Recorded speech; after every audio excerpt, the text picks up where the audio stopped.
मित्रों नमस्कार। गंगा कावेरी व्याख्यान माला की और एक कड़ी में आप सभी का स्वागत करता हूं। आप सभी जानते हैं गंगा कावेरी व्याख्यान माला श्री लाल बहादुर शास्त्री महाविद्यालय गोंडा उत्तर प्रदेश और पॉम्पे कॉलेज आइकड़ा मंगलुरु कर्नाटक, साथ ही साथ कर्नाटक राज्य विश्वविद्यालय महाविद्यालय हिंदी प्राध्यापक संघ के संयुक्त तत्वावधान में यह व्याख्यान जो गतिमान है। आज का व्याख्यान जो 93वां व्याख्यान है। आज के व्याख्यान में मुख्य वक्ता के रूप में हमारे साथ जुड़े हुए हैं प्रोफेसर सुशील कुमार शर्मा, जो अध्यक्ष हिंदी विभाग मिजोरम केंद्रीय विश्वविद्यालय आइजोल मिजोरम। इनका आज का विषय रहेगा पूर्वोत्तर भारत में रामकाव्य। हम सभी जानते हैं रामकाव्य उत्तर से लेकर दक्षिण तक जो उसकी परिकल्पना जिस प्रकार की होती है उस विषय के बारे में हम जानते हैं, मगर पूर्वोत्तर राज्यों में रामकाव्य की परिकल्पना या रामकाव्य किस प्रकार का हो सकता है उसके बारे में मतलब कम जानकारी हम रखते हैं। तो आज के इस व्याख्यान में पूर्वोत्तर भारत में रामकाव्य विषय पर हमारे साथ बोलने के लिए प्रोफेसर सुशील कुमार जी जुड़े हुए हैं। मैं सुशील कुमार जी का मैं स्वागत करता हूं आज के इस व्याख्यान में। सर आपका स्वागत है। और इसके साथ हमारे इस गंगा कावेरी व्याख्यान माला में श्री लाल बहादुर शास्त्री महाविद्यालय वहाँ के प्राचार्य और पॉम्पे कॉलेज आइकड़ा यहाँ के प्राचार्य हमारे इस कार्यक्रम में अपना प्रोत्साहन दे रहे हैं। मैं इनका स्वागत करता हूँ, इनको अभिवादन करता हूँ। और इसके साथ हमारे साथ जो इस व्याख्यान में जुड़ते हुए हमारा प्रोत्साहन बढ़ा रहे हैं प्राध्यापक बंधु, शोध छात्र और विद्यार्थी बंधु, जो हमारे इस कार्यक्रम की क्या है शोभा बढ़ा रहे हैं और प्रोत्साहन दे रहे हैं। मैं इनका भी हृदय से आभार प्रकट करता हूं और इसके साथ साथ इनका आज के इस व्याख्यान में स्वागत करता हूं। मित्रों, आज का व्याख्यान पूर्वोत्तर भारत में रामकाव्य विषय पर है। तो आज के मुख्य वक्ता हैं प्रोफेसर सुशील कुमार शर्मा जी, अध्यक्ष हिंदी विभाग मिजोरम केंद्रीय विश्वविद्यालय आइजोल मिजोरम। इनका परिचय देने हेतु मैं मेरे मित्र जो हम दोनों मिलकर के इस व्याख्यान माला का संचालन कर रहे हैं। आज का व्याख्यान 93 व्याख्यान है। डॉक्टर जयशंकर तिवारी जी जो एसोसिएट प्रोफेसर हैं हिंदी विभाग श्री लाल बहादुर शास्त्री डिग्री कॉलेज गोंडा उत्तर प्रदेश में। मैं इनका आज के मुख्य वक्ता जो है इनका परिचय देने हेतु मैं तिवारी जी का स्वागत करता हूं। Tiwari ji, over to you. जी धन्यवाद मित्र डॉक्टर एस ए मंजुनाथ जी, परिचय देने हेतु मुझे आमंत्रित करने के लिए। गंगा कावेरी व्याख्यान माला के इस 93वें व्याख्यान में समस्त सुधी जनों का हार्दिक स्वागत करता हूं। और आज बहुत ही महत्वपूर्ण विषय पर, बहुत ही दिलचस्प विषय पर, पूर्वोत्तर भारत में राम काव्य विषय पर अपना वक्तव्य देने के लिए हमारे साथ जुड़े हुए हैं आदरणीय प्रोफेसर सुशील कुमार शर्मा जी, जो मिजोरम केंद्रीय विश्वविद्यालय में हिंदी विभाग के अध्यक्ष एवं संकाय अध्यक्ष के रूप में कार्यरत हैं। मैं उनका इस पटल पर हृदय से स्वागत करता हूं। आप सभी सहृदय जनों का हृदय से स्वागत करता हूं। मुझे परिचय देने के लिए आमंत्रित किया गया है। प्रोफेसर सुशील कुमार शर्मा जी ने एमए एमफिल करने के बाद ये दिल्ली विश्वविद्यालय से आपने शोध उपाधि पीएचडी की प्राप्ति की। आपकी विशेषज्ञता मुख्य रूप से मध्यकालीन हिंदी साहित्य, भाषा विज्ञान, काव्यशास्त्र, कथा साहित्य, अनुवाद और तुलनात्मक साहित्य में है। लंबा प्रशासनिक अनुभव है, शिक्षण अनुभव है आपका। 9 वर्ष तक आप संकाय अध्यक्ष और विभागाध्यक्ष के रूप में कार्य कर चुके हैं। 25 अप्रैल 18 से अब तक वो संकाय अध्यक्ष के रूप में शिक्षा एवं मानविकी संकाय मिजोरम केंद्रीय विश्वविद्यालय। इसके अलावा 16 से 18 तक आप हिंदी विभाग के अध्यक्ष के रूप में, इसी के पहले 2010 से 13 तक आप हिंदी विभाग के अध्यक्ष के रूप में सेवाएं अपनी दे चुके हैं। और 8 से लेकर के 10 तक भी इसके पहले आप नेहू में, पूर्वोत्तर पर्वतीय विश्वविद्यालय शिलोंग में आप हिंदी विभाग के अध्यक्ष के रूप में अपनी बहुमूल्य सेवाएं दी हैं। आपका विस्तृत कालखंड का ये शिक्षण अनुभव हो चुका है। शोध अनुभव आपका 23 वर्षों का है। एमफिल उपाधि आपके नेतृत्व में, आपके शोध निर्देशन में 5 शोधार्थियों को प्राप्त हो चुका है। इसके अलावा 10 शोधार्थी आपके अंडर में पीएचडी प्राप्त कर चुके हैं, 2 शोधार्थी अभी काम कर रहे हैं, कई विद्यार्थी आपके साथ शोध परियोजनाओं में संलग्न हैं। पूर्वोत्तर भाषाओं और पूर्वोत्तर भारत की जो सांस्कृतिक संपदा है, साहित्यिक संपदा है, उस पर आप लगातार अनुसंधान स्वयं कर रहे हैं और अपने साथ एक टीम के रूप में काम करवा रहे हैं। आपकी 5 पुस्तकें प्रकाशित हैं। रामचरितमानस में नारी, जो हस्ताक्षर प्रकाशन दिल्ली से 2014 में प्रकाशित हुई है पुस्तक। मधुमालती में प्रेम व्यंजना, सर्वेश्वर दयाल सक्सेना, दृष्टि और सृष्टि, साहित्य विमर्श का विवेक, चिंतन के विविध आयाम, मीनाक्षी प्रकाशन से, शांति मुद्रणालय दिल्ली से, उपहार प्रकाशन से और हस्ताक्षर प्रकाशन से ये आपकी 5 पुस्तकें प्रकाशित हैं। 49 शोध पत्र आपके प्रकाशित हैं। 15 पुस्तकों में आपके चैप्टर आपके द्वारा लिखे गए हैं जो प्रकाशित हैं। राजीव गांधी विश्वविद्यालय ईटानगर में और वर्धमान महावीर मुक्त विश्वविद्यालय कोटा में, इग्नू में आपने कई पाठ्य सामग्रियों का लेखन कार्य किया है। 17 से अधिक पुस्तकों की समीक्षा आपके द्वारा की गई है। 10 आपके अन्य प्रकाशन हैं। तमाम अंतर्राष्ट्रीय राष्ट्रीय शोध संगोष्ठियों में आपने रिसोर्स पर्सन के रूप में और एक प्रतिभागी शोध पत्र वाचक के रूप में आपने प्रतिभागिता की है। तमाम 93 आमंत्रित व्याख्यानों में आपने मुख्य वक्ता के रूप में व्याख्यान दिया है। आपको ढेर सारे सम्मानों से अलंकृत किया गया है, जिनमें हिंदी भाषा भूषण सम्मान, विश्व हिंदी सेवी सम्मान, सूर्या अंतर भारतीय भाषा सम्मान, साहित्य सौरभ सम्मान, राष्ट्र गौरव सम्मान, पूर्वोत्तर हिंदी अकादमी सम्मान और सम्मेलन सम्मान। ये 2006 से लेकर के 2020 के बीच में अलग अलग समयों पर आपको इन सम्मानों से अलंकृत किया गया है। इसके अतिरिक्त रिसर्च पर सम्मान आपको मिला है। पद्मश्री लक्ष्मी नारायण दुबे स्मृति सम्मान, साहित्य श्री सम्मान, 20वीं शताब्दी सम्मान और कविवर मैथिली शरण गुप्त सम्मान। इस तरह से आपको ये अलग अलग सम्मानों से अलंकृत किया गया है। विभिन्न बोर्ड ऑफ स्टडीज के आप मेंबर रहे हैं, विद्या परिषद के संपादक मंडल के आप सदस्य रहे हैं। आपने तमाम अकादमिक यात्राएं की हैं, मॉरिशस, सिंगापुर, जोहान्सबर्ग में, और इस तरह से आपकी ढेर सारी अकादमिक उपलब्धियां हैं। ऐसे विद्वान वक्ता प्रोफेसर सुशील कुमार शर्मा जी का मैं इस पटल पर हृदय से स्वागत करता हूं। परिचय तो यह क्या है जो मैंने आप लोगों के सम्मुख प्रस्तुत किया है, यह तो केवल एक संक्षिप्त सूत्र संदर्भ है, और मैं हृदय से स्वागत करते हुए कि उन्होंने बहुत सीमित समय में मैंने निवेदन किया और उन्होंने अपना समय दिया है, मैं अपना माइक अंतरित करता हूं डॉक्टर एस ए मंजुनाथ जी को कि वो कार्यक्रम को आगे बढ़ाएं। धन्यवाद तिवारी जी। सुंदर संक्षिप्त आज के मुख्य वक्ता जो है प्रोफेसर सुशील कुमार शर्मा जी का संक्षिप्त परिचय देने हेतु, क्योंकि उनका व्यापक परिचय है, समय की सीमा को ध्यान में रखते हुए आपने बहुत ही सुंदर ढंग से संक्षिप्त रूप से आपने आज के वक्ता जो है उनका परिचय हमारे सामने प्रस्तुत किया है। मैं आपका धन्यवाद देता हूं। मित्रों, आप सभी जानते हैं गंगा कावेरी व्याख्यान माला की यह 93वां जो कड़ी है, इसमें हमारे साथ व्याख्यान देने के लिए जुड़े हुए हैं प्रोफेसर सुशील कुमार शर्मा जी, जो अध्यक्ष मिजोरम केंद्रीय विश्वविद्यालय आइजोल मिजोरम से, जो इनका आज का विषय रहेगा पूर्वोत्तर भारत में रामकाव्य। तो और एक बार आज के इस व्याख्यान में जितने भी जो साथी लोग जुड़े हुए हैं, हिंदी प्राध्यापक बंधु, शोधार्थी बंधु, और उसके साथ हमारे साथ चीन से विवेक मणि त्रिपाठी जुड़े हुए हैं, इन सभी का मैं स्वागत करता हूं। स्वागत करते हुए मैं आज का जो वक्तव्य विषय के लिए आज के हमारे मुख्य वक्ता जो है प्रोफेसर सुशील कुमार शर्मा जी का मैं स्वागत करता हूं, और आप पूर्वोत्तर भारत में रामकाव्य विषय पर आप बोलेंगे। हम सभी क्या है इसका इंतजार कर रहे हैं। सर, आपका स्वागत है। नमस्कार सभी को।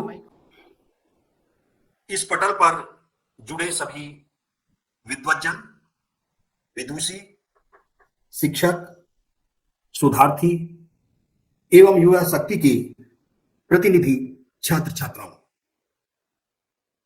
गंगा कावेरी व्याख्यान माला का आज 93वां आयोजन है, और इसमें मुझे अपने विचार व्यक्त करने का इस पटल पर अवसर दिया है, इसके लिए मैं आयोजक मंडल डॉक्टर शैलेंद्र नाथ मिश्र, अध्यक्ष हिंदी विभाग Shri Lal Bahadur Shastri degree college, doctor S A Manjunath, अध्यक्ष हिंदी विभाग ओमपेई कॉलेज एकला मंगलुरु, डॉक्टर जयशंकर तिवारी, हिंदी विभाग श्री लाल बहादुर शास्त्री डिग्री कॉलेज गोंडा, और दोनों ही महाविद्यालयों के प्राचार्यों का आभार व्यक्त करता हूं, जिन्होंने मुझे इस पटल पर आमंत्रित कर अपने विचार रखने का अवसर प्रदान किया है।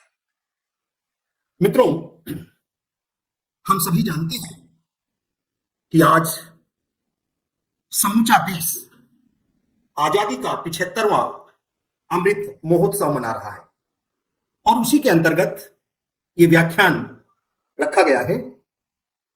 यह हम सबका कर्तव्य है कि इस बात का आकलन करें कि इन 75 वर्षों में हमने क्या पाया है, क्या खोया है। वह चाहे शिक्षा के क्षेत्र में हो अथवा व्यापार के क्षेत्र में हो, चाहे राजनीति के क्षेत्र में हो अथवा संस्कृति और शिक्षा के क्षेत्र में हो। इन सब का मूल्यांकन किया जाना आज बहुत आवश्यक है। यह इसलिए भी आवश्यक है ताकि इसके आकलन से प्राप्त निष्कर्षों से हम अपने राष्ट्र के स्वरूप को और अधिक सुसज्जित कर सकें। गंगा कावेरी इसी क्रम में श्रेष्ठ कार्य कर रही है। यह संस्था इस प्रकार के कार्यक्रमों के द्वारा नए तथ्य प्राप्त करती है। अपने कार्यक्रम की इसी श्रृंखला में ये दोनों संस्थाएं इस बात का मूल्यांकन करेंगी कि राम के चरित्र का विश्व पर कितना प्रभाव है और उनका क्या आदर्श है। आज इस भौतिकतावादी युग में उनकी कितनी महती आवश्यकता है। इन्हीं बिंदुओं पर मैं प्रोफेसर सुशील कुमार शर्मा, अध्यक्ष हिंदी विभाग मिजोरम केंद्रीय विश्वविद्यालय आइजोल द्वारा आपके सम्मुख पूर्वोत्तर भारत में राम काव्य विषय पर अपने विचार लेकर प्रस्तुत हूं। मित्रों, भारत की श्रेष्ठता यही है कि यहां श्री राम ने अवतार लिया। श्री राम संस्कृति, धर्म, राष्ट्रीयता और पराक्रम के द्योतक है। एक आम जन बनकर जीवन जीने के लिए जो नियम, व्रत, तत्व, धारणा और आदर्श आवश्यक होते हैं, उन्हीं का नाम है श्री राम। श्री राम के आदर्श और कार्य प्रणाली आज भी हमारी सच्ची पथ प्रदर्शक है। मित्रों, राम शील, शक्ति और सौंदर्य के पुंज है। वे आदर्श और मर्यादा के प्रतिष्ठापक हैं। आदर्श लेकर जीवन व्यतीत करना ही श्री राम होना है। राम सिर्फ 2 अक्षरों का नाम नहीं है। राम शब्द तो प्रतीक है, ब्रह्म रूप में प्रत्येक प्राणी में रमा हुआ। राम देश की एकता और अखंडता का द्योतक है। राष्ट्र की अखंडता, वैश्विक समाज में मर्यादा, आदर्श, लोकतांत्रिक मूल्यों और संयम का नाम राम है। राम के आदर्श की लक्ष्मण रेखा उस मर्यादा के समान है जो लांघी तो अनर्थ ही अनर्थ, और जो सीमा की मर्यादा में रहे तो खुशहाली ही खुशहाली। मित्रों, कहा जाता है, मैथिली शरण गुप्त ने कहा है, राम तुम्हारा चरित्र स्वयं ही काव्य है, कोई कवि बन जाए सहज संभाव्य है। राम कथा का सामाजिक, साहित्यिक, सांस्कृतिक एवं आध्यात्मिक प्रभाव संपूर्ण जगत पर है। यह कथा विश्व में सामाजिक एकीकरण में सहयोगी है। राम नाम सब कोई कहे, दशरथ कहे न कोई। एक बार जो दशरथ कहे, कोटि यज्ञ सफल हो जाए। राम नाम सब कहते हैं, लेकिन कहा गया कि कोई दशरथ कह दे तो उसका जीवन सफल हो जाता है। यह दशरथ प्रतीक है जो अपनी 10 इंद्रियों पर वश कर लेता है। यदि उसने अपनी इंद्रियों को काबू में कर लिया तो फिर वो कोई गलत काम नहीं कर सकता। इसलिए हमें अपनी इंद्रियों पर, कर्म इंद्रिय और ज्ञान इंद्रियों पर वश कर लेना ही है। कबीर ने भी कहा है, माला फेरत जुग भया, भया न मन का फेर, कर का मन का डार दे, मन का मन का फेर। हमें सिर्फ अपने मन को पवित्र रखना है। मन स्वस्थ है, सब कुछ ठीक है। तो इसलिए अपने मन पर काबू करना है, यही राम है। लोक मंगल की जो भावना कहा जाता है, कीरति भनीति भूति फल सोई, सुर सर सम सब कह हित हुई। अर्थात कीर्ति, यश, कविता और ऐश्वर्य वही अच्छा है जो गंगा के समान सबका हित करने वाला है। यही लोक मंगल की भावना, यही राम है कि हम सबका हित करें। विषय में है पूर्वोत्तर भारत। पूर्वोत्तर भारत के विषय में लोगों को बहुत कम जानकारी है। इसलिए पूर्वोत्तर भारत के अंतर्गत 8 राज्य अवस्थित हैं। मेघालय, मिजोरम, मणिपुर, असम, नागालैंड, त्रिपुरा, अरुणाचल प्रदेश, सिक्किम। और प्रत्येक राज्य के आगे विशेषण लगा हुआ है और उसी के आधार पर उसका वैशिष्ट्य उद्घाटित होता है। पूर्वोत्तर के ये सभी राज्य नैसर्गिक प्राकृतिक सुषमा से ओतप्रोत है। इसे पूर्वोत्तर को भारत का स्वर्ग या प्रकृति का प्रस्फुटन कहा जाता है। यहां जो प्राकृतिक नैसर्गिक स्वाभाविक सौंदर्य है, जो हरियाली है, वनस्पति है, प्राकृतिक सुषमा है, जलप्रपात है, नदियां हैं, वृक्ष हैं, हरे भरे पहाड़ हैं, हमेशा सुहावना मौसम रहता है। स्वाभाविक एसी है, आप लोग एसी में बैठे हैं वहां, यहाँ एसी की कोई आवश्यकता नहीं है, नेचुरल एसी है। यहाँ कोई पंखा, यहाँ देख रहा हूं पंखा चल रहा है, एसी चल रहा है, कूलर चल रहा है, लेकिन हमारे यहाँ इसकी कोई आवश्यकता नहीं। स्वाभाविक एसी है। प्राकृतिक सौंदर्य अद्भुत एवं अनुपम है। ये पूर्वोत्तर की खूबी है, ये पूर्वोत्तर का सौंदर्य है। पूर्वोत्तर जैव विविधताओं का अक्षय भंडार है। जितने भी पशु, पक्षी, फूल, फल, वृक्ष, जो जैव विविधता है, डाइवर्सिटी है, वैविध्य है, वो यहां मिलता है। यहां किसी को दवाई लेने की आवश्यकता नहीं। बहुत सी जड़ी बूटियां हैं जो बीपी, शुगर का अपने आप पत्ता तोड़ते हैं लोग, खा लेते हैं, बीपी शुगर खत्म। तो जो जैव विविधता है उसका यह अक्षय भंडार है। पूर्वोत्तर मानव वर्गों का मधु क्षेत्र है। जैसे मधुमक्खी का छत्ता होता है, ऐसे ही यहां जो मानव वर्ग है पूर्वोत्तर में लगभग 409 जनजातियां हैं और वो प्रत्येक जनजाति का एक वर्ग है, एक समूह है। और उन जनजातियों की अपनी वेशभूषा, अपने आभूषण, अपने रीति रिवाज, अपने पहनावा, सब कुछ है, वो संपन्न है।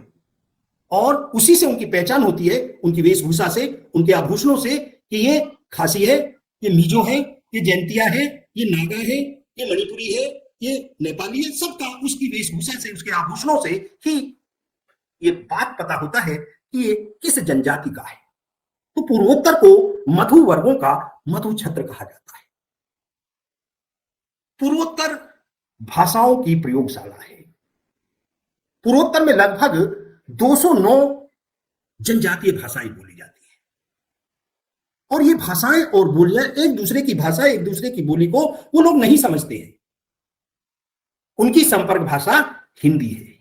हिंदी के प्रति यहां सभी को प्रेम है, किसी के मन में कोई गलतफहमी नहीं है। कहा जाता है कि कोस कोस पर पानी बदले, 4 कोस पर वाणी। यहां 4 कोस से पहले भी भाषाएं बदलती दिखाई देती है। भाषाओं के लिए ये विलक्षण क्षेत्र है, इसलिए विद्वानों ने इसे भाषाओं की प्रयोगशाला कहा है। हर जनजाति की अपनी भाषा है और भारतीय संविधान में यहां की 3 भाषाएं संविधान की 8वीं अनुसूची में निबद्ध है। मणिपुरी, असमिया और बोडो, ये 3 पूर्वोत्तर की भाषाएं हैं जो भारतीय संविधान की 8वीं अनुसूची में। और भारतीय सूची के लिए पूर्वोत्तर की लगभग 14 भाषाओं का प्रपोजल है गृह मंत्रालय में, लेकिन भारतीय संविधान की 8वीं अनुसूची में भाषाओं को संकलित करने के लिए 2 शर्तें हैं। पहली शर्त है कि उस भाषा को बोलने वाले 10,000 या उससे अधिक होने चाहिए, और दूसरी शर्त है कि उस भाषा की लिपि भारतीय लिपि होनी चाहिए, और पूर्वोत्तर की अधिकतर भाषाओं की लिपि रोमन लिपि है। जब ये शर्त पूरी होगी तो पूर्वोत्तर की भाषाएं संविधान की 8वीं अनुसूची में जुड़ेंगी और उनको वो सभी सुविधाएं, भारत सरकार की सारी सुविधाएं उपलब्ध होंगी। तो भाषा की दृष्टि से यह क्षेत्र बहुत ही अद्भुत एवं अनुपम है। पूर्वोत्तर का जो लोक साहित्य है वह उसका अक्षय कोश है। प्रत्येक जनजाति का अपना लोक साहित्य है, उनके लोकगीत, लोक कथाएं, लोक गाथाएं, लोकोक्ति, मुहावरे, प्रकीर्णन, लोक साहित्य का अक्षय कोश है। लेकिन यह उन्हीं की भाषा में है, इसका अभी तक संकलन, अनुवाद, लिप्यांतरण नहीं हुआ है, इसलिए इनका लोक साहित्य बहुत कम लोक साहित्य है जो हिंदी में प्रकाशित है। लेकिन पूर्वोत्तर के जितने भी केंद्रीय विश्वविद्यालय या 9 केंद्रीय विश्वविद्यालय हैं, हम लोगों का प्रत्येक विश्वविद्यालय का ये लक्ष्य रहता है कि हम तुलनात्मक शोध कार्य कराएं, ताकि यहाँ का जो लोक साहित्य है वो उसका अनुवाद हो, ये लोग मुख्यधारा से जुड़े, इनके साहित्य का राष्ट्रीय स्तर पर उसकी पहचान बने, और जो हिंदी का साहित्य है उसका इनकी भाषाओं में अनुवाद हो। तो अधिकतर हम लोग यहाँ जो शोध कार्य कराते हैं, शोध परियोजनाएं कराते हैं, उनका उद्देश्य यही होता है कि यहाँ की भाषाओं का, यहाँ के लोक साहित्य का अधिक से अधिक अनुवाद हो। तो लोक साहित्य की दृष्टि से यहाँ अक्षय कोश है। यह पूर्वोत्तर की जो लोक संस्कृति है वह संगम भूमि है, विभिन्न संस्कृति, क्योंकि हर जनजाति की अपनी संस्कृति है, और एक भाषा का लुप्त हो जाना, एक संस्कृति का विनाश हो जाना है, इसलिए ये अपनी संस्कृति को यहां बचाए रखते हैं। इसलिए पूर्वोत्तर के अधिकतर राज्यों में इनर लाइन परमिट है, चाहे वो मिजोरम हो, अरुणाचल प्रदेश हो, नागालैंड हो। वहां आप जैसे आप आते हैं सीधे नहीं आ सकते, आपको यहाँ वीजा लेना होगा। जैसे वीजा लेते हैं विदेश जाते हैं कि आप 1 हफ्ते का, 15 दिन का, यहाँ आपको इनर लाइन परमिट मिलता है, उसकी कुछ फीस है वो जमा करनी है और उतने दिन ही आप यहाँ रह सकते हैं। तो इन्होंने अपनी संस्कृति को बचा कर रखा है, संजो कर रखा है। तो इनकी जो संस्कृति है, विविधता में एकता, वह बहुत ही महत्वपूर्ण है। पूर्वोत्तर का जो वैशिष्ट्य है वह है मानवता की वनस्थली। यहां वास्तव में जो राम राज्य है वह वास्तव में पूर्वोत्तर में। यहां कोई जात पात, छुआछूत, ऊंच नीच नहीं, त्याग, समर्पण, दया, सहकार की भावना इनकी रग रग में है। यह कोई कार्य बहुत ही सहयोग से करते हैं। अगर किसी की कोई समस्या आ गई तो जब तक उसका समाधान नहीं होगा ये लोग वहां से हटेंगे नहीं। यहां ट्रैफिक सेंस इतना है कि कोई हॉर्न नहीं देता है, साइड से चलेंगे, किसी को जल्दी नहीं है, 2 घंटे लाइन है तो लाइन में ही रहेंगे, ये नहीं कि किसी को ओवरटेक कर देगा, हॉर्न पीछे से हॉर्न पे हॉर्न देगा, वो यहां कल्चर नहीं है। तो यहां का जो ट्रैफिक सेंस है, यहां की जो मानवता है, आपकी गाड़ी खराब हो गई तो जब तक ठीक नहीं हो जाएगी कोई नहीं जाएगा, सब वहीं खड़े रहेंगे। गाड़ी में कोई चाबी लॉक करके नहीं जाता है, शीशे ऊपर करके नहीं जाएगा, खुले छोड़ जाते हैं। मोटरसाइकिल है, बाइक है, गाड़ियां हैं, कोई किसी को कोई टच नहीं करेगा।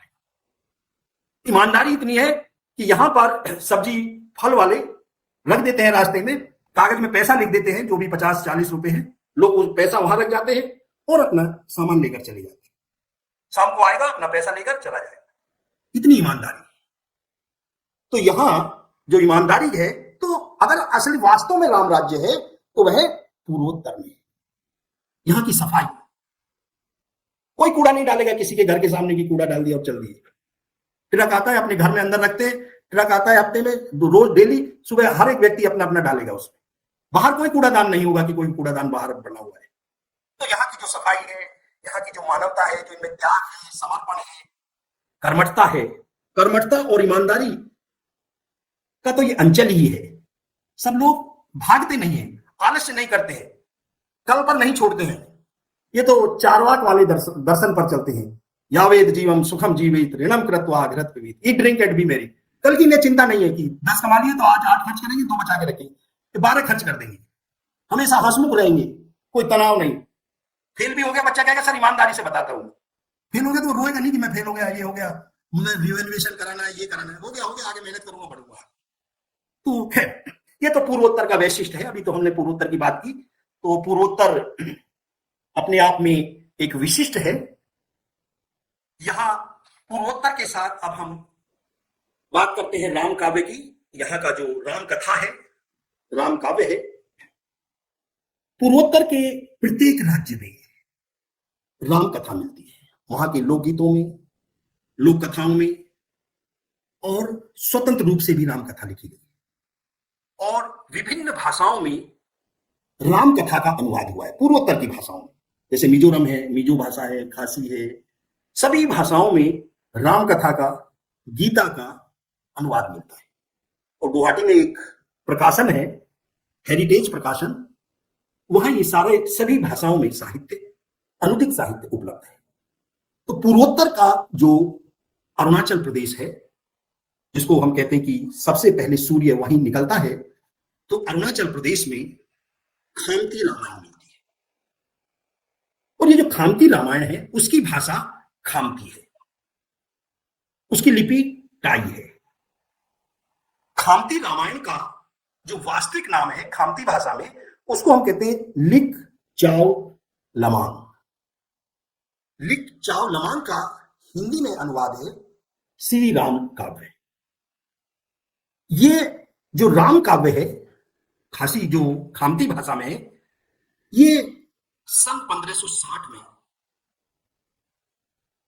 प्रकाश में आया। और इस खामती रामायण का जो आधार है वह वाल्मीकि ग्रंथ है।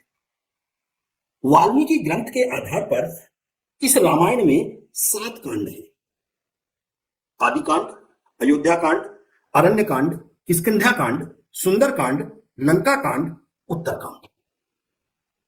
यह रामायण संवादात्मक शैली में लिखी गई है, क्योंकि ये जो संवाद है ये बुद्ध और आनंद के संवाद है।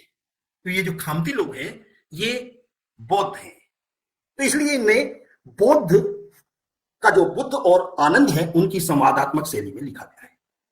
खामती रामायण का जो प्रारंभ है वो बुद्ध की स्तुति से होता है। नमो तस्य भगवतो अहर्तो बुद्धा सम्मा सम्मस्य, यहां से इसका प्रारंभ होता है। और कथा की जो समाप्ति है वह भी बुद्ध धर्म के जो 3 उद्घोष हैं, बुद्धम शरणम गच्छामि, धर्मम शरणम गच्छामि, संघम शरणम गच्छामि, से समापन होता है। यह रामायण घटना बहुल और वर्णनात्मक है। इसमें गौण कथाएं नहीं है। जो प्रासंगिक कथाएं हैं रामायण में, जैसे ताड़कावध, अहिल्या उद्धार, चित्रकूट प्रसंग, इनका अभाव मिलता है।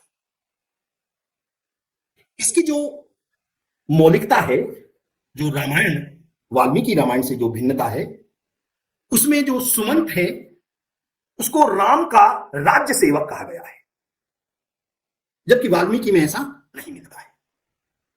सुग्रीव अभिषेक के पश्चात सीता की खोज का वर्णन किए बिना ही राम का सेना के साथ लंका प्रस्थान करते हैं। इसमें मौलिकता है। सेतु बंध, जब रामेश्वरम में सेतु बनाया जाता है तो सेतु बंध के समय केकड़े द्वारा लात मार मारकर सेतु भंग करना इसमें वर्णन किया गया है। सीता का पाताल प्रवेश न कर उन्हें राजमहल में वापस लाना एवं सुख शांति से जीवन व्यतीत करना आदि। राम स्वयं आदर्श के प्रतीक हैं, वे बोधिसत्व हैं। इसलिए ये खामती रामायण है। इस खामती रामायण में जो खामती समाज है वह उस समाज का दर्पण है। तो इस प्रकार से अरुणाचल प्रदेश में यह खामती रामायण लोग रामकथा मिलती है। इसके साथ ही अरुणाचल प्रदेश में और भी लोक कथाओं में राम कथाएं मिलती हैं। अब हम दूसरी जो जनजाति है वहां पर मिसमी जनजाति, ये जो मिसमी जनजाति है उसमें राम कथा प्रचलित है। यहां हर जो आपको बताया कि जो 209 जनजातियां, हर जनजाति में राम कथा मिलती है, उनकी रामायण है, उसकी रंग रूप वेशभूषा उससे भिन्न भिन्न है। जैसे हम कहते हैं कि सभी की आत्मा एक है लेकिन उसकी शैली अलग अलग है। तो उसी प्रकार से अरुणाचल प्रदेश में जो मिसमी जनजाति है वहां भी राम कथा प्रचलित है और पूरे भारत के साथ इस राज्य में भी राम कथा का प्रभाव है। ये भी लोग प्रभावित है, चाहे वे लोक कथा के रूप में हो और चाहे वो लोकगीत के रूप में हो। जो मिसमी जनजाति है उसमें जो लोक कथा है वो ये मिलती है। एक राजा था, उस राजा ने अपना हाथ खुजलाया और हाथ खुजलाने से एक कन्या का जन्म हुआ। कुछ समय बाद उस कन्या का अपहरण हो जाता है और अपहरण करने वाला 8 सिरधारी राक्षस है। राजा उस राक्षस का वध करता है और कन्या का उद्धार कर देता है। फिर आगे कुछ दिन पश्चात एक अन्य राक्षस उस कन्या का अपहरण करता है। राजा कन्या की खोज करवाता है लेकिन कन्या नहीं मिलती है। उसकी बंदरों की सहायता से उसकी खोज करवाता है। बंदरों के ने राजा कन्या की खोज के लिए अपने बंदरों को भेज दिया। एक वानर ने राक्षस राज्य का पता लगा लिया, किंतु राक्षस राज की पकड़ में वह आ गया और उसकी पूंछ में आग लगा दी। राक्षस की पकड़ से छूटकर पूंछ की आग से वह राक्षस के नगर को जला देता है और इधर उधर भागने लगता है।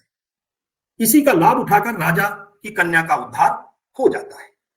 ये जो लोक कथा वहां मिलती है मिसमी जनजाति में, उसमें कहा गया है कि राजा की जो कन्या है वो 8 सिर वाला राक्षस, जबकि हम कहते हैं रावण 10 सिर वाला है, लेकिन यहाँ की लोक कथा में वो 8 सिर है, वो उसकी कन्या को चुरा ले जाता है। और उसके बाद जो राजा है वो राम का प्रतीक है, कन्या सीता की प्रतीक है, वानर हनुमान का प्रतीक है, राक्षस रावण का प्रतीक है। इस तरह से इस लोक कथा में, इस जनजाति में ये लोक कथा मिलती है। इसके बाद मणिपुर राज्य आता है। ये जो मणिपुर है, मणियों का मुकुट बोलते हैं इसको, मणिपुर, यहां पर भी मणिपुर भाषा में रामायण का रूपांतरण हुआ और इसमें भी ये किंवदंती है कि वहां के महाराज गरीब नवाज थे और उन्हें एक स्वप्न आया कि मानव जीवन के उद्धार के लिए राम कथा का श्रवण करना बहुत आवश्यक है। और उन्होंने अपने सेवक क्षेम सिंह को बुलाया और उन्होंने कहा कि जो रामायण है उस रामायण का मणिपुरी भाषा में अनुवाद किया जाए। और मणिपुरी रूपांतरण की सामग्री के लिए उन्होंने जो बंगला भाषा की कृतिवासी रामायण है, जैसे खामती में वाल्मीकि रामायण को आधार माना, मणिपुरी ने कृतिवासी रामायण को आधार माना, उसका चयन किया और उसका रूपांतरण कराया।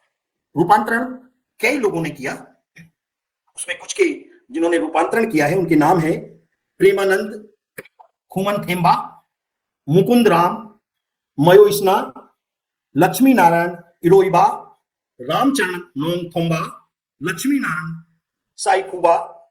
इन लोगों ने मिलकर के कृतिवासी रामायण का मणिपुरी भाषा में अनुवाद किया। कृतिवासी रामायण में जो उल्लेख मिलता है कि राम दुर्गा की पूजा करते हैं।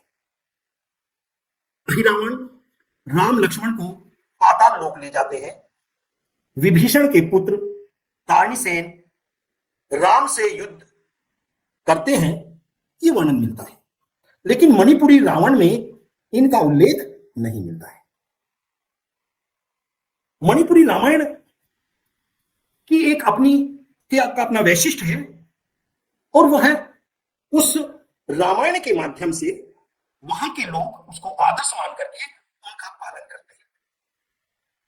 मिजोरम राज्य, यहां पर मिजो जनजाति है मिजोरम में, और मिजोरम में वैसे तो रामायण नहीं मिलती है, लेकिन यहां भी लोक कथाओं में रामायण मिलती है। और यहां पर मिजोरम की जो मिजो भाषा है उसमें भी आर्ष रामायण का मिजो भाषा में अनुवाद किया गया है और हम लोग उसको रखते हैं और जो पढ़ने के इच्छुक है उन लोगों को उसका प्रचार प्रसार करते हैं। तो यहां पर एक कहानी लोक कथा मिलती है जिसको हम कहते हैं राम और खेना की कथा। खेना मीन्स लक्ष्मण, मिजो भाषा में खेना लक्ष्मण को कहा जाता है।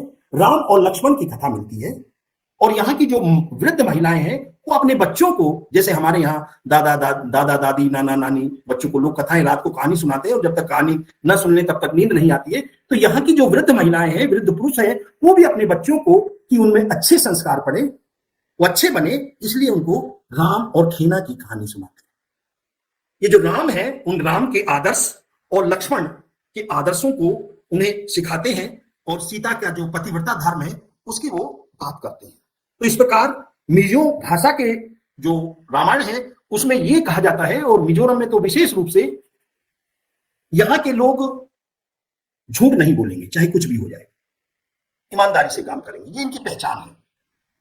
तो वो जो रामायण है कि उसको बहुत ही आत्मसात करते हैं, उन्हीं के आधारों पर ये चलते हैं। तो इस प्रकार से मिजो लोक कथाओं में भी रामायण मिलती है। अब जो असम है, असमिया, असम राज्य पहले ये समी था पूरा पूर्वोत्तर, फिर उसके बाद इसके 8 भागों में ये व्यक्त हुआ। तो मिजोरम, ये आसाम का जो इतिहास है वो तो अहोम इतिहास है, बहुत ही आदर्श है। तो असमिया में भी, आसाम में सबसे पहले 14वीं शताब्दी से पूर्व मौखिक साहित्य में राम कथा मिलती थी, इसलिए वो 14वीं शताब्दी से पूर्व ऋतुओं के परिवर्तन के अनुरूप विरह और मिलन का वर्णन करते थे। इसलिए यहां पर राम 12मासी गीत मिलते हैं, सीता 12मासी गीत मिलते हैं, कौशल्या 12मासी गीत मिलते हैं। तो हर महीने में राम, लक्ष्मण, सीता, इनके जो गीत हैं वो 12 मासी गीत मिलते हैं 14वीं शताब्दी से पूर्व। उसके बाद 14वीं शताब्दी में जो असमिया पद रामायण मिलती है जिसके रचयिता माधव कंदली हैं, और यहाँ जो कंदली है वो एक उपाधि है, नाम नहीं है। वो उपाधि जैसे पहले रीतिकाल में आचार्य की उपाधि दी जाती थी कि जो सभी काव्यांगों में रचना करेगा उसको आचार्य की उपाधि दी जाएगी, तो यहाँ भी कंदली आचार्य की उपाधि दी जाती थी। जो शास्त्रार्थ में पारंगत होता था उसे कंदली की उपाधि दी जाती थी। तो इस प्रकार इनको माधव नाम था, इनको कंदली की उपाधि दी और इनका नाम हो गया माधव कंदली। और इन्होंने पद रामायण, रामायण पदों में लिखी है और उसमें 5 खंड है, अयोध्या खंड, अयोध्या कांड, अरण्य कांड, किष्किंधा कांड, सुंदर कांड और लंका कांड। इसका जो अंतिम कांड है उत्तर कांड, उसको शंकर देव ने लिखा। शंकर देव के जो शिष्य थे वो माधव देव थे, तो उन्होंने, शंकर देव ने उसको लिखा 1449 में। तो इस प्रकार से ये जो असमिया रामायण है ये सीधे साधे ढंग से लिखी गई है, इसमें कोई कृत्रिमता, कोई भावाडंबर, शब्दावडंबर नहीं है, और यह जनप्रिय है। असमिया रामायण असमिया लोगों की जनप्रिय है और हर एक व्यक्ति को कंठस्थ है, मौखिक याद है, इसकी ताकत है। इस रामायण में जो विशेषताएं मिलती हैं जो कि वाल्मीकि रामायण अन्य रामायणों में नहीं मिलती हैं, इसकी सबसे बड़ी जो मौलिक उद्भावना है वो है तारा साहब। तारा साहब जो वाली की पत्नी थी तारा, और जब वाली का वध हो जाता है तो तारा अपने पति के वियोग में तड़पती है और वहीं राम को श्राप देती है कि जिस प्रकार मैं अपने स्वामी के वियोग में तड़प रही हूं ऐसे ही तुम अपनी पत्नी के वियोग में तड़पोगे, ऐसा इसमें उल्लेख मिलता है तारा साहब। दूसरा है जयंत, जो पक्षी है जयंत है, वो मां सीता की वक्षस्थल पर चोंच मारता है, जबकि वाल्मीकि रामायण में माता सीता के चरणों में वो अपनी चोंच मारता है। रामायण जो रावण है, यहां पर असमिया रामायण में रावण मेघनाथ को, रावण लक्ष्मण को शक्ति लगती है, लेकिन वाल्मीकि और अन्य रामायणों में मेघनाथ लक्ष्मण को शक्ति मानते हैं। तो ये इसकी जो मौलिकता है। उसके बाद जो हनुमान है, असमिया रामायण में हनुमान सीधे संजीवनी बूट लेकर के आ जाते हैं, लेकिन अन्य रामायणों में उनकी भेंट अयोध्या में भरत से होती है। लेकिन ये इन असमिया रामायण की मौलिकता है जो कि वाल्मीकि रामायण में नहीं मिलती है। इसके साथ साथ यहां पर भक्ति नाटक भी मिलते हैं जिनको कहते हैं अंकिया नाटक, माने एक अंक का नाटक। उसमें किसी एक दृश्य को, रामलीला जैसे रामलीला होती है ऐसे एक दृश्य को दिखा करके वो नाटक होते हैं। यहां मंदिर नहीं होते, इनको नाम घर बोलते हैं। वो नाम घरों में ही अपनी भक्ति करते हैं। तो यहां पर भी जो पवित्रता है वो बहुत मिलती है, बड़े ये लोग धार्मिक प्रवृत्ति के होते हैं। उसके बाद जो शंकर देव हैं उनकी गीति रामायण मिलती है असमिया में, जो बहुत महत्वपूर्ण है। और उसके बाद 14वीं शताब्दी से 18वीं शताब्दी तक यहाँ तो, क्योंकि असमिया तो भाषा है, तो इसमें असमिया रामायण के जो नाटक हैं, कहानियां हैं, काव्य हैं और उपाख्यानक हैं, वो उपाख्यानक भी मिलते हैं। तो इस प्रकार से असम या भाषा में जो राम काव्य है वो पर्याप्त मात्रा में मिलता है और अत्यंत समृद्ध है। इसके बाद जो असम में एक कार्बी जनजाति होती है, कार्बी जनजाति की भी अपनी एक रामायण है और उसको कार्बी भाषा में साइबन आलोन कहते हैं। वो भी अत्यंत लोकप्रिय है। कथाएं तो सबकी वही है। इसी प्रकार से अगर हम मेघालय की बात करें, जो मेघों का आलय है, और मेघालय भी वास्तव में स्कॉटलैंड ऑफ इंडिया कहा जाता है, भारत का स्कॉटलैंड कहा जाता है। और गुवाहाटी को तो भारत का प्रवेश, इसका पूर्वोत्तर का प्रवेश द्वार कहा जाता है। तो हर राज्य को यहाँ स्विट्जरलैंड ऑफ इंडिया, मिजोरम को कहा जाता है। इस तरह से हर राज्यों को यहाँ नाम दिए गए हैं। इन राज्यों की अपनी विशेषताएं हैं। तो मेघालय में भी रामायण मिलती है और खासी भाषा में, जो खासी जनजाति है, वहां रामायण है, उसका अनुवाद हुआ है। इसके साथ ही खासी जनजाति की विशेषता है कि वहां जो संपत्ति की अधिकारिणी है वो सबसे छोटी लड़की होती है। या लड़के को संपत्ति नहीं मिलती है इस जनजाति में, और लड़का लड़की के घर रहता है। जैसे हमारे यहाँ जाता है ठीक उसका उल्टा है। तो इस जनजाति का ये सौंदर्य है। तो यहां पर भी रामायण मिलती है।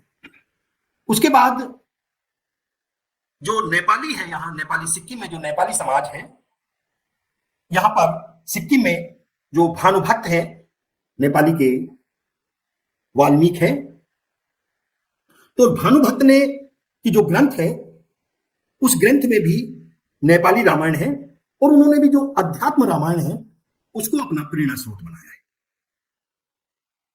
और अध्यात्म रामायण में, क्योंकि 13 जुलाई को इनका जन्मदिन मनाया जाता है भानुभक्त जी का, और वहां की जो अध्यात्म रामायण में और भानुभक्त की जो रामायण है उसमें जो अंतर है वो अंतर ये है, पहला अंतर है कि लंबी स्तुतियों का परिहार किया गया है। जो अध्यात्म रामायण में लंबी लंबी स्तुतियां की गई हैं, जैसे अहिल्या राम की, तो अध्यात्म रामायण में अहिल्या राम की 19 श्लोकों में स्तुति करती है। अहिल्या जो है वो राम की 19 श्लोकों में स्तुति करती है। लेकिन भानुभक्त की रामायण में अहिल्या राम की एक श्लोक में ही स्तुति करती है। तो जो नेपाली रामायण है उसमें एक श्लोक, क्या कहेंगे, एक पंक्ति नहीं, उसको उनकी स्तुति कर देती है। दूसरा है जो लंबे लंबे दार्शनिक विवेचन है, जिसमें ब्रह्म, जीव, जगत, माया, मोक्ष, इन सब की बात की है, बड़े विस्तार से की है अध्यात्म रामायण में। नेपाली रामायण में बहुत सीमित मिलती है। अध्यात्म रामायण में नवधा भक्ति की बात की है, लेकिन नेपाली रामायण में सिर्फ एक ही जो सत्संग है उसका ही वर्णन किया है कि सत्संग से ही सब कुछ मिल सकता है। तो भानुभक्त ने सत्संग हो गया तो इसका मतलब है कि आपका सब कुछ हो गया, अन्य भक्ति की आवश्यकता नहीं है।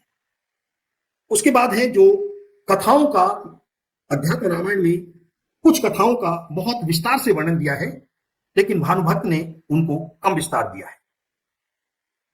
अध्यात्म रामायण में कुछ भावपूर्ण प्रसंग हैं, जहां पर पे जैसे राम वन गमन होता है, जब राम वन को जाते हैं तो पूरी अयोध्या होती है, या लक्ष्मण को शक्ति लगती है, राम विलाप करते हैं तो विलाप होता है, राम पूछते हैं जब वाल्मीकि इसमें मानस में, हे खग मृग हे मधुकर श्रेणी तुम देखी सीता मृग नेमी, तो सबकी आंखों में आंसू आ जाते हैं। ऐसे जो भावपूर्ण वर्णन है वो वर्णन भानुभक्त में नहीं मिलते हैं। भानुभक्त ने उनकी उपेक्षा की है।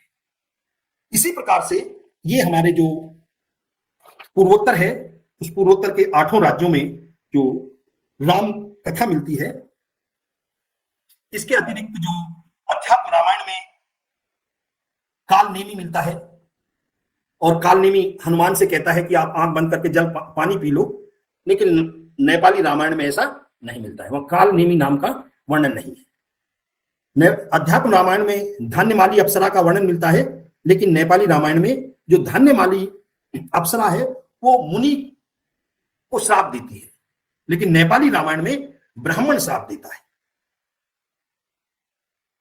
यहां पर जो नेपाली रामायण है, नेपाली रामायण में जो संजीवनी बूटी है, सॉरी अध्यात्म रामायण में जो संजीवनी बूटी है, हनुमान उसकी पहचान नहीं कर पाते हैं और पूरे पर्वत को उठा लेते हैं, लेकिन नेपाली रामायण में ऐसी औषधि की पहचान न कर पाने का वर्णन नहीं मिलता है।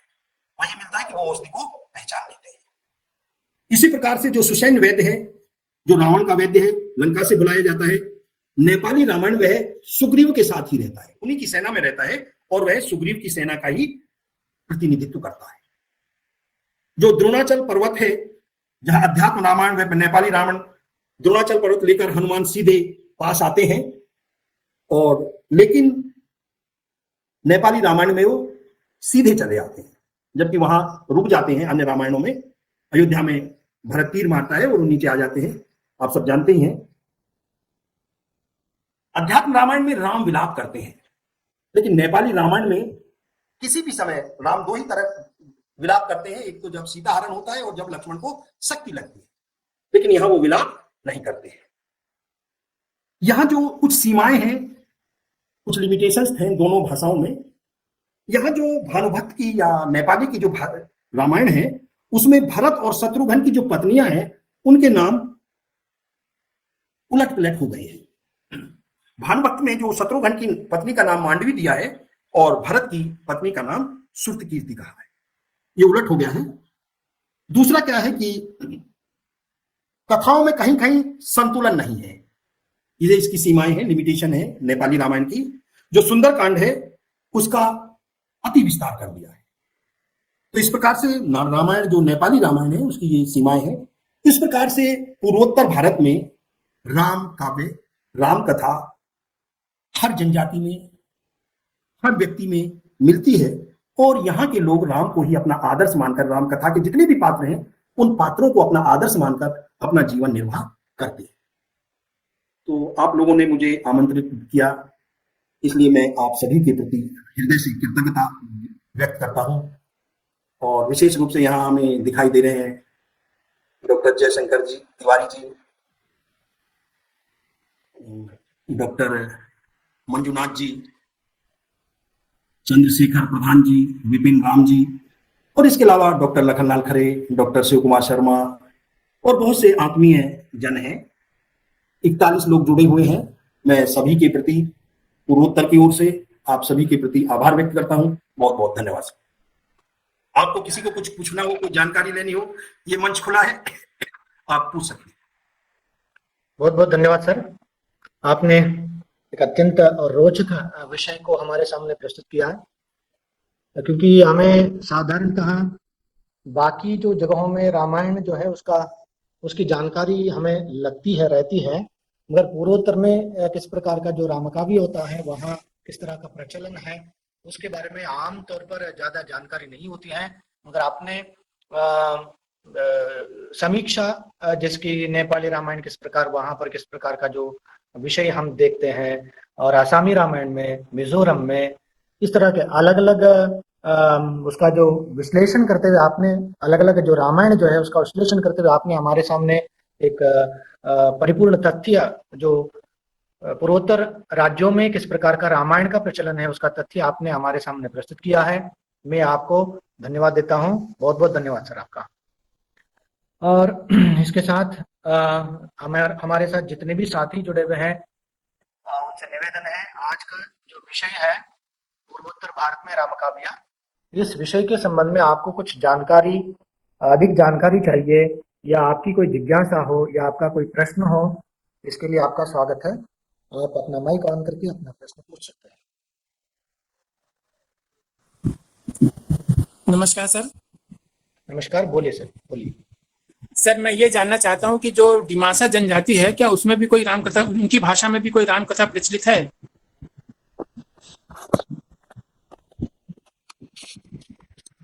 यहाँ बहुत सी जनजातीय भाषाएं हैं।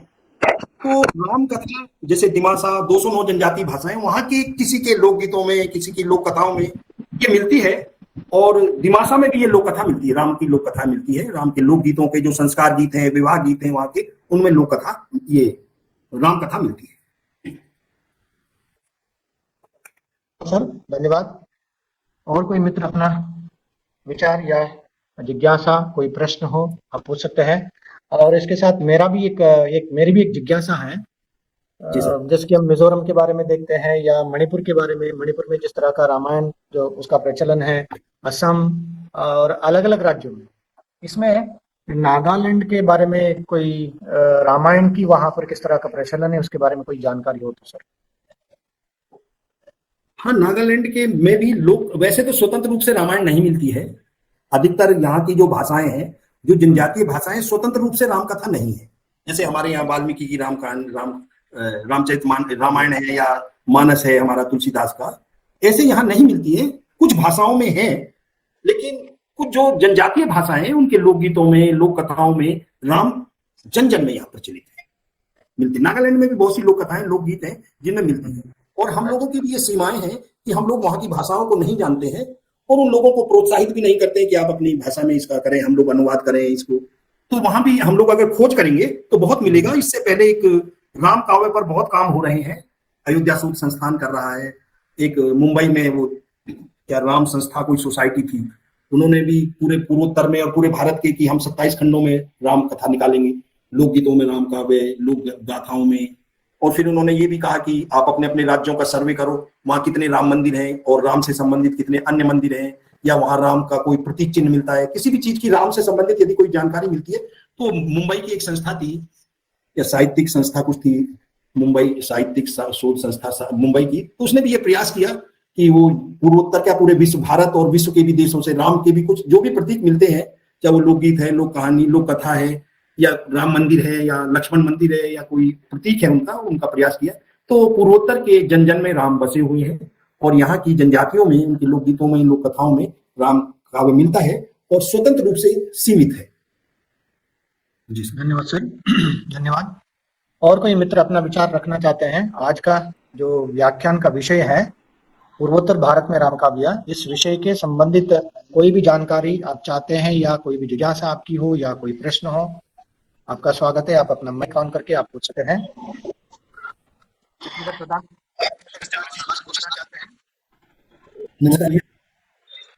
हाँ, ऐसा है कि बहुत इसमें धन्यवाद, बहुत सी जानकारियां हमको मिली, विशेष करके पूर्वोत्तर राज्यों को, पूर्वोत्तर भाषाओं की रामायणों में जो विशिष्टता है। सर एक जिज्ञासा है, असमिया रामायण के परिप्रेक्ष्य में जो पद रामायण है या वहाँ के जो अन्यान्य रामायण हैं, उनमें आपने अपने व्याख्यान में बताया कि वहाँ जैसे तारा, जयंत आदि को लेकर विभिन्न मौलिक प्रसंग है, यानी कि असमिया रामायण की कुछ खास मौलिकताएं हैं।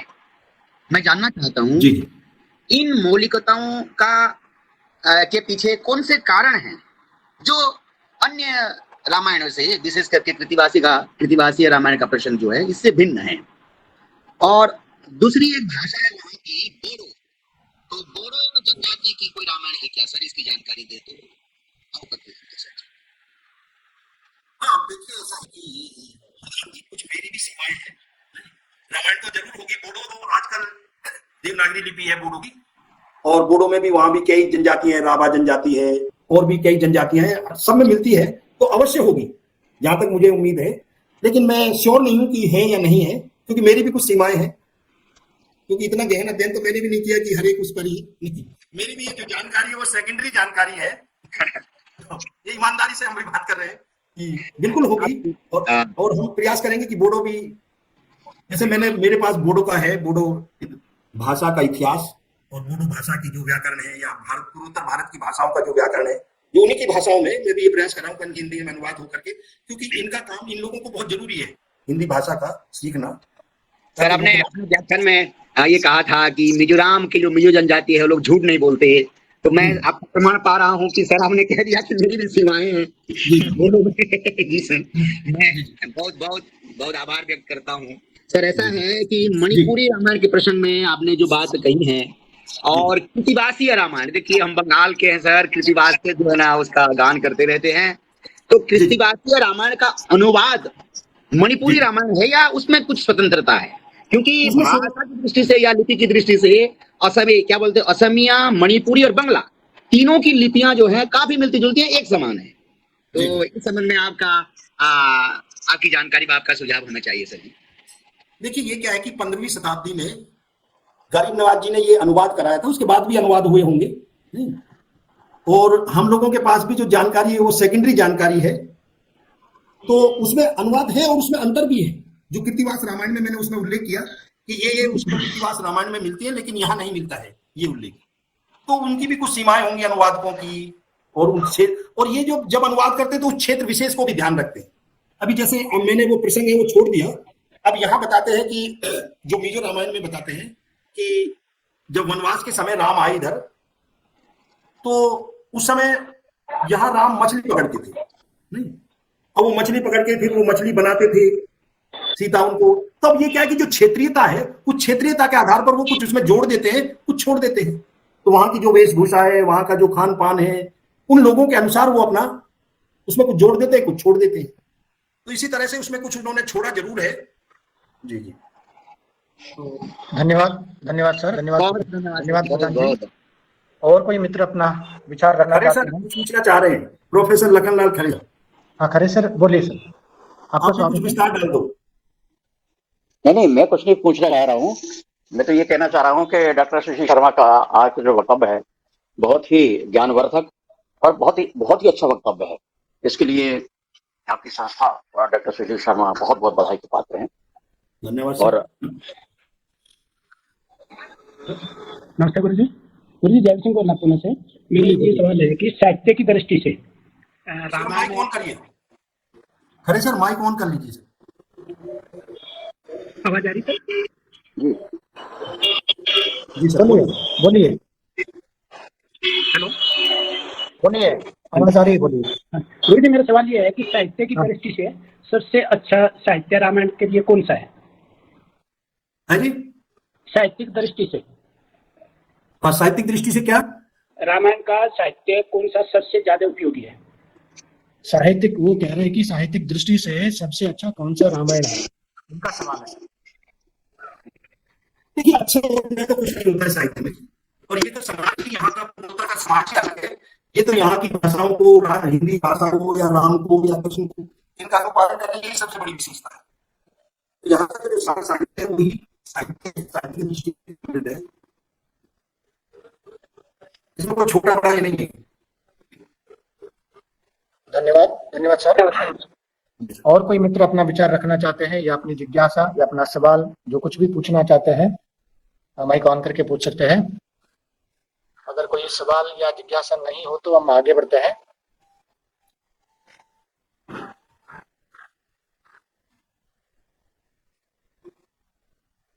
लगता है और कोई सवाल नहीं है, तो इस कार्यक्रम में आगे बढ़ते हुए मैं डॉक्टर शैलेंद्र मिश्र जी का स्वागत करता हूं, जो एसोसिएट प्रोफेसर एवं अध्यक्ष हिंदी विभाग श्री लाल बहादुर शास्त्री महाविद्यालय गोंडा उत्तर प्रदेश में। वे आए और धन्यवाद दे करके कार्यक्रम को अंतिम दिशा देने का प्रयत्न करें। बहुत बहुत माइक धन्यवाद ऑन कीजिए सर।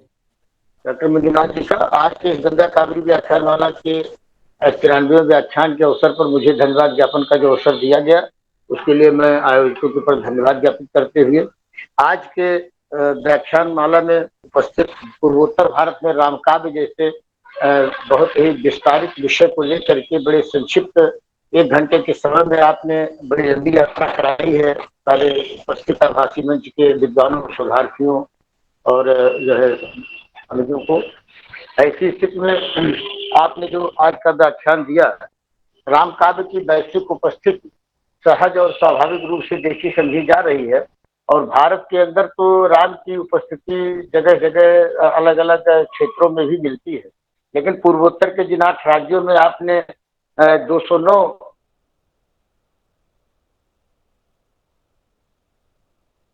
जो है जन भाषाओं के आधार पर जितने सूक्ष्म स्तर पर आपने व्याख्या किया है, लगभग तुलनात्मक अध्ययन आपका बहुत अच्छा रहा है कि किस रामायण अभिहित कर ली गई है, कौन सी नवीन परिकल्पनाएं की गई है उस लोक कथा में, लोकगीत में। उन सारी चीजों को बड़े ही संवेदनशीलता से आपने यहाँ पर रखने का प्रयास किया है, जो बहुत ही स्तुत्य है।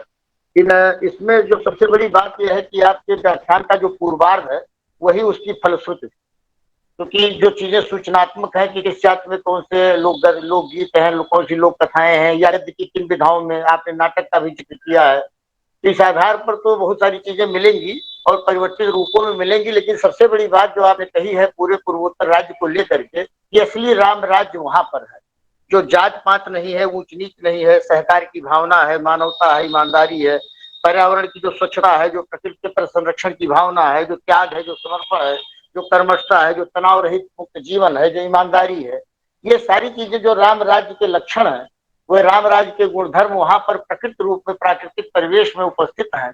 ये जो परिकल्पना आपकी है वो स्तुत्य है, प्रणम्य है, और बिल्कुल राम राज्य की परिकल्पना अगर कोई की जाएगी तो इन्हीं शर्तों के आधार पर की जाएगी जो मानवीय मूल्यों और संवेदनाओं से जुड़े होंगे।